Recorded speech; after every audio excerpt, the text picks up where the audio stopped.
I was fear-stricken with the thought back home, where incidents takes place back home in Manipur, where killings and firing and burning of homes with sleeping children inside. Later, villages were burned down, torched down to ashes, and many were engulfed inside, while others escaped for fear of their lives but had lost everything. So this was the time where many people became refugees in their own homes. Schools were closed and communities were fighting, and this is not a tale nor a story, but true incident that had taken place way back in the late 80s and early 90s, where two communities between the Kukis and the Nagas were in conflict. And those days the situation was so bad that you can see the consequences, that many homes without menfolk, and children without parents, and mourning mothers weeping for the loss of their loved and dear ones. Many times I used to ask myself, why and who are these people who cause these fights? But after all, these people were two communities living together side by side, working together, sharing and caring for one another. But suddenly what happened? All of a sudden that they start hating each other and not tolerating one another.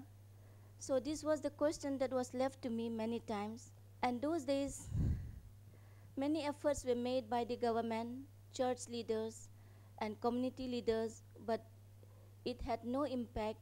Rather, the situation became worse. Day after day, one hears the news of killing and counting of dead people. That's all what one could hear. I was so helpless. I was sad because somehow I belong to both the communities. My father, my mother, they are from two tribes intermarriage. And similarly, there are many families which are intermarriages taking place, but for them situation was even worse. Neither they could be on either side. So their plight was much more pathetic. So one fine day, I also got the news that one of my relatives, my uncle I should say rather, was attacked by the rival communities, and he was dead, but we could not even find the bodies. And the place where he was taken away was where he had gone to the district head office, because he was the headmaster of the high school in the village, to collect the salaries of the staff. The body was not found, neither they could trace the salary of the staff. So this way many incidents takes place every day almost. So news after news, one gets very scared, and people were filled with fear psychosis. And at that time I was very sad. I could do nothing. I was so helpless. But somehow the question kept on ringing in my mind, saying that it could be you. Had I been there? Yes, I was lucky because I was not there. I could escape all the suffering. But had I been there, I would have been one of them. Yes, it could be me. That was the thought that came to me. And I had a lot of challenges in my mind, and I was really scared also, because this was the time where nobody could dare to enter the scene nor speak about peace. Anyone who talked about peace would be always suspected. No communities would believe, because these were opposite communities, and anybody who entered there was always in danger. Similarly, when I thought of taking up the challenges of bringing the people together, like once upon a time, to restore them the peace and harmony, like they were toiling in the fields together side by side, working in their jhum and fields where people laugh and laughter was heard and echoing the hills and the valleys, and the children singing and playing in the churchyard. Nobody, nobody thought that they are from different communities. So this was not the time to even speak about peace, but somehow I gathered all courage to start doing something which was really very dangerous, but I do not know how to begin with. So ultimately, I had a mind to start with the victim women, because they were most vulnerable and are the most sufferer.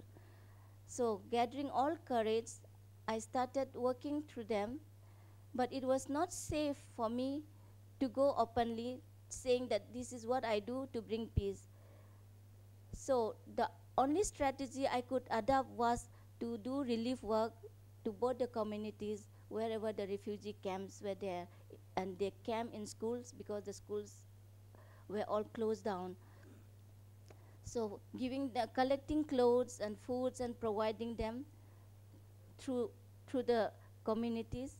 So this was what I could do, the little I could do. But for how long was the question that came to me. And many times I thought how to start something to enable them, because feeding them would cripple them rather, and they would start becoming dependent on others. So then, as we all know that our women are talented and are skillful, and they are born artists, and they can weave very well, and all the women from both sides can weave. So I thought that this would be one venture where I could put them together to work and bring them together, and providing them yarns where each woman started weaving their colorful attire, and they started working collectively. And as you weave, one can see and feel that every thread was woven like they had been weaving the torn fabric again. So this was the initiative, the poor initiative, I should say, which was taken up. But later, similar incidents had taken place not only in Manipur, but in some parts of Assam, like in Karbi Anglong, between Kukis and Karbis, and in Bodo areas, the Santals and the Boros.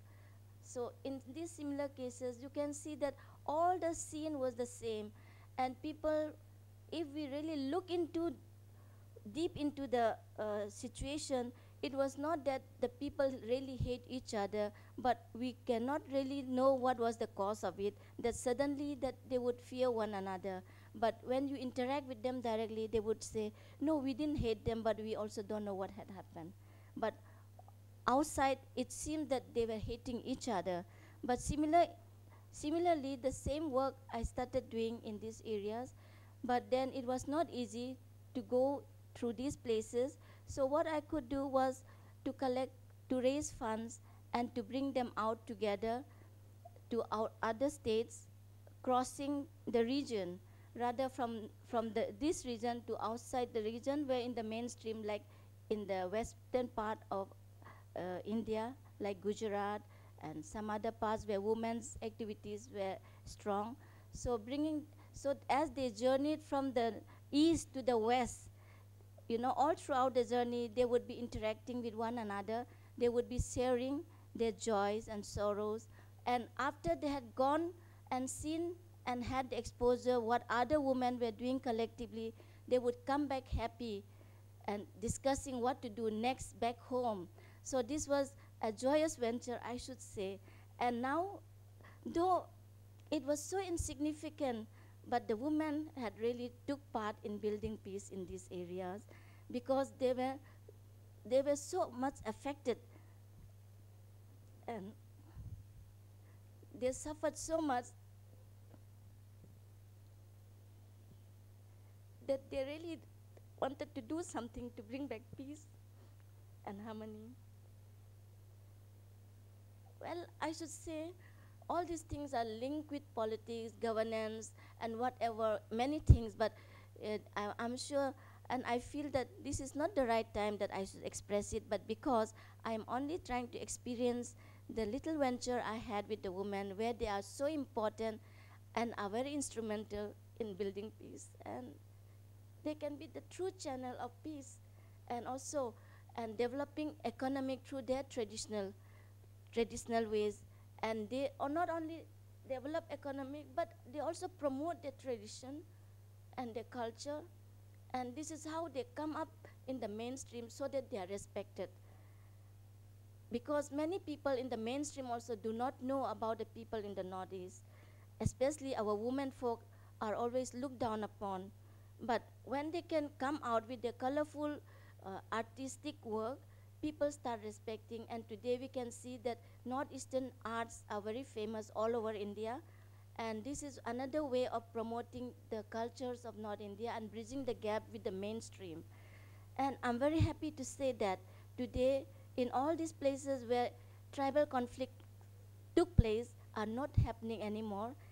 And although people may not see, but I give credits to the women, the grassroots women, who have really worked through their, by weaving the torn fabric, rather because they have really worked hard to mingle with each other and trying to control their men from fighting, and educating their children, so on.